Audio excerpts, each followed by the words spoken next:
ஆனா தண்ணீர் தேடுறதுக்கு என்னோட பெஸ்ட் சான்ஸ்னு பார்த்தா அது கண்டிப்பா இந்த காட்டுக்குள்ளதான். அது ஒரு பள்ளம் இல்ல ஒரு குகைக்குள்ள இருக்கலாம்.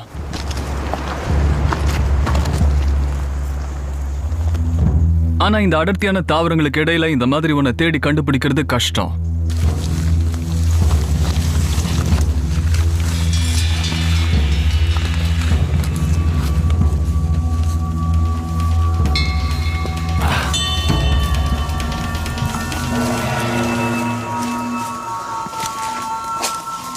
அங்க பாருங்களேன், அது அவகாடோ.